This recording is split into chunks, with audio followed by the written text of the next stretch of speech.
Hey, this is Shanshan. I sell art on shanshan.co. Today we're going to review Violent Nut. So there's a film about Santa Claus, and he stumbles onto this rich mansion house and has his family really dysfunctional. They're kind of vying for the money afterwards, similar to Knives Out a little bit, the plot line. The robbers come and they kill all the staff and take over the house, and they're gonna try to rob them for this huge sum of money that's hidden in the house. Santa Claus shows up, and then it's all kind of ruckus breaks out. So it's a little bit strange. It's kind of concept of Santa Claus versus kind of a horror slash action film. Not really a horror, but not really an action film. I'd say action film, I guess. So I guess kind of Die Hard with Santa Claus.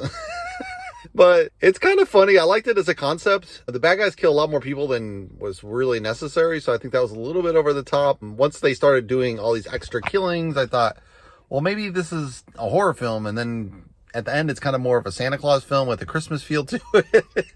So you're like, it's a Christmas movie, is it not a Christmas movie, is it a horror film, is it not really a horror film, it's an action film with a lot of horror in it, I don't know. So a little bit funny slapstick, kind of mixed with Home Alone, meets Santa Claus, meets really bad guys that are way worse than the guys in Home Alone. They did have some of the tricks from Home Alone with some of the booby traps, which kind of made it fun. You got Santa Claus. I missed the first 5 minutes, so I don't know exactly the origins of Santa Claus, but I think he's like this mysterious Viking character who used to be a bloodthirsty killer in the 1100s, and he magically becomes Santa Claus. There's probably a story to it that I missed in the story, so I don't know if they covered that or not, so that would have been kind of interesting to cover if they did cover it. They probably didn't, but they just kind of do a little bit of cameos of when he was his old Viking self. So that's kind of an interesting route for Santa Claus. Like, why does this terrible Viking killer become Santa Claus? And he's all covered in, Celtic tattoos, similar to Ireland. It's very common in Ireland, these kind of symbology, which, probably is close to Viking, who knows? Because the Vikings probably sailed to Ireland as well as England. So they probably would share a similar type of culture, but it looks more Celtic to me, but I think there's an overlap. I'm not quite sure on it myself. I'd have to look it up. And it has this dysfunctional family. One of the family is this interracial couple, and they've been separated. They're bringing their kid to meet the grandparents, and the grandparents are these ultra rich grandparents, and they had kind of a falling out because the guy was obsessed with money because he comes from this rich family, and she doesn't really care so much about the money, supposedly. She's the anti-gold digger. So for that reason, about to break up, and then he's trying to, figure out how to get his marriage back together.